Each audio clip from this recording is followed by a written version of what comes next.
Laga sengit baru saja tersaji antara Singapura versus Vietnam dalam laga leg pertama semifinal Piala AFF 2024. Laga yang dimainkan di Jalan Besar Stadium Singapura itu berlangsung begitu menarik. Sejak awal laga, Singapura berhasil menguasai jalannya pertandingan dibandingkan dengan Vietnam.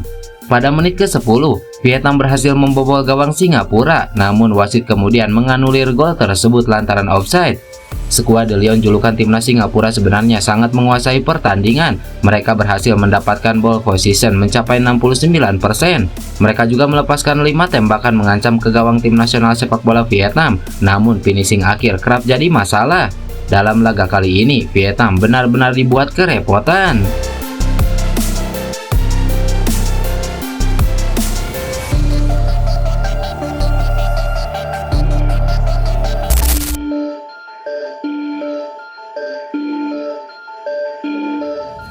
Baru-baru ini, mantan asisten pelatih Pak Hang Seo di timnas Vietnam yakni Bae Ji Won menyatakan skuad The Golden Star Warrior tak bisa seketika sombong ke timnas Indonesia setelah laga Piala AFF 2024. Ji Won yang merupakan pelatih fisik di timnas Vietnam pada 2017 hingga 2019 menilai skuad yang saat ini ditangani Kim Sang-sik memiliki kualitas yang baik. Keberadaan Nguyen Quang Son juga mendapatkan kredit tersendiri dari Ji Won. Hanya saja, Ji Won belum menilai Vietnam sebagai tim yang terbaik di Asia Tenggara. Mengenai kemenangan-kemenangan Vietnam atas lawan-lawan di fase grup, Ji Won juga menyambut dengan kritik positif. Menurutnya, taktik dan pemilihan pelatih Kim Sang-sik patut mendapatkan acungan jempol, kendati sempat dibuat was-was saat bertemu Indonesia. Laos, Filipina, Myanmar kesulitan mengalahkan Vietnam. Indonesia adalah tim dengan kesempatan terbesar, tapi dalam pertandingan Vietnam mendominasi statistik. Tentu semua tahu Indonesia tidak menurunkan tim terbaik atau ada juga kerugian waktu istirahat seperti yang dibilang pelatih Sintayong. Itu bisa menjadi alasan kekalahan, tapi Vietnam juga perlu menerima dan mengingat saat-saat mereka kalah dari Indonesia di kualifikasi Piala Dunia, tegas Bae Ji Won. Sebelum bertemu di Piala AFF 2024, Vietnam sejatinya 2 kali kalah di ajang kualifikasi Piala Dunia. Setelah kalah 0-1 di SUGBK, Vietnam harus menanggung malu saat kalah 0-3 di Stadion Nasional Mai Dinh. Dalam ajang Piala Asia 2023 yang berlangsung awal tahun ini, Vietnam juga kalah 0-1 dari Indonesia. Setelah kepergian Pak Hang Seo dari kursi pelatih, Vietnam sempat kolaps. Kini di Piala AFF 2024, Nguyen Tin Linh dan kawan-kawan berada pada periode yang cukup bagus.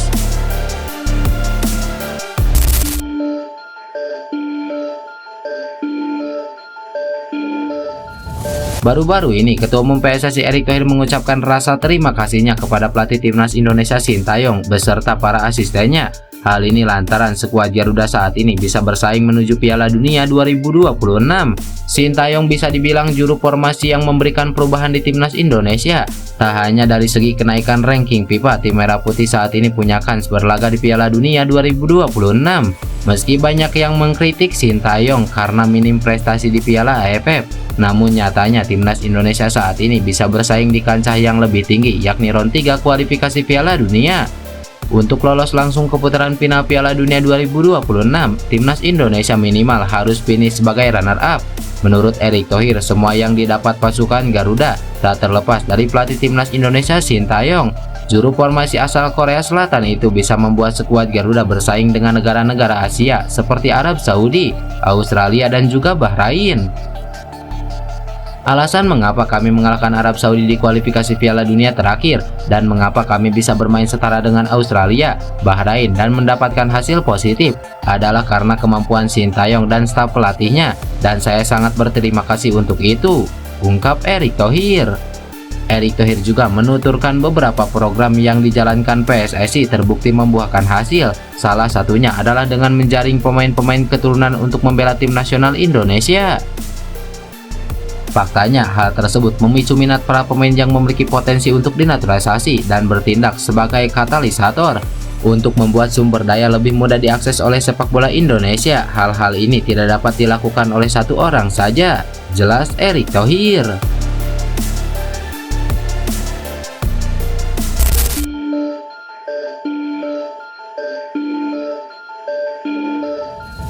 Salah satu pengamat sepak bola Indonesia, Justinus Laksana alias Coach Justin, menganggap Sintayong mematikan karir salah satu pemain Indonesia yakni Alkan Bagot.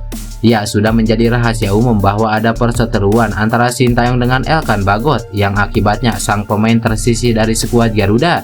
Tidak ada penjelasan yang pasti, namun dugaan publik adalah karena Elkan Bagot memilih untuk liburan bersama sang kekasih di Maladewa saat tenaganya dibutuhkan untuk playoff Olimpiade melawan Guinea. Coach Justin mempertanyakan kesalahan Elkan Bagot yang harus dijelaskan ke publik. Andai memang melakukan kesalahan, seharusnya bisa dimaklumi karena masih muda. Sintayong pun dianggap mematikan karir Elkan Bagot di timnas Indonesia karena perselisihan tersebut tidak diungkap ke publik. Satu contoh lagi yang bikin gue menurun, kasus Elkan Bagot. Emang Elkan bunuh orang apa? Anjing. Loh kan lu bunuh karir ini pemain loh. Iya. Anak muda semua bikin kesalahan. Masa iya sampai sekarang nggak dipanggil lagi? Ya at least dipanggil, dicadangin aja gitu ya. Iya. Kasih kesempatan, Iya. tapi nggak dimainin itu mungkin masih lebih oke lah. Exactly. Kan jahat kalau Tapi gue kan bilang. berarti kadang-kadang ada yang se-strict itu kan, coach. Memang ketika lu nggak suka secara Lu personal. jelaskan ke publik kenapa lu nggak panggil dia. Kita punya hak untuk tahu itu. Oke. Iya dong. Iya. Nggak pernah dijelasin. Sampai sekarang masih abu-abu ya. Sampai Kenapa sih sekarang masalahnya? kita cuma berandai-andai doang. Iya. Reinders nggak dipasang. Bahkan di bench saja nggak. Di DSP nggak ada. Emang iya pemain Liga 1 lebih bagus daripada Reinders? Elkan Bagot sendiri saat ini sudah mengoleksi 22 caps bersama timnas Indonesia. Dirinya juga turut menyumbangkan 2 gol dari posisinya sebagai bek tengah.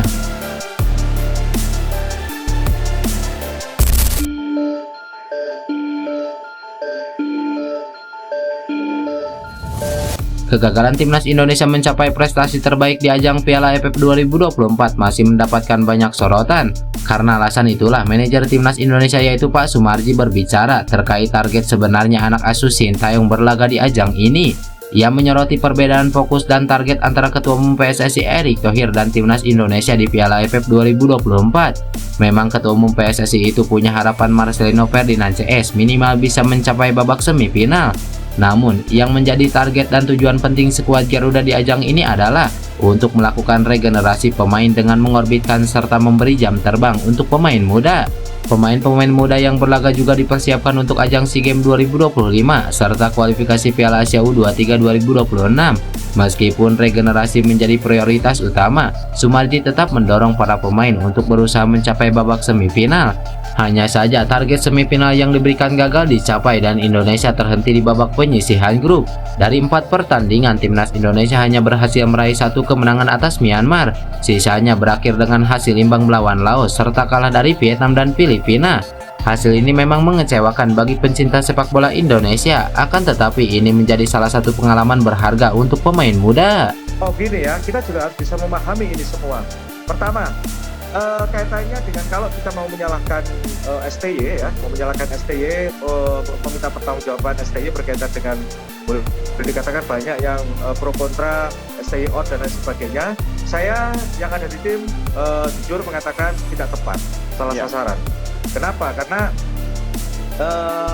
kita harus tahu dari awal kan memang tidak ada target. Sekali lagi tidak ada target. Targetnya kita adalah kaderisasi.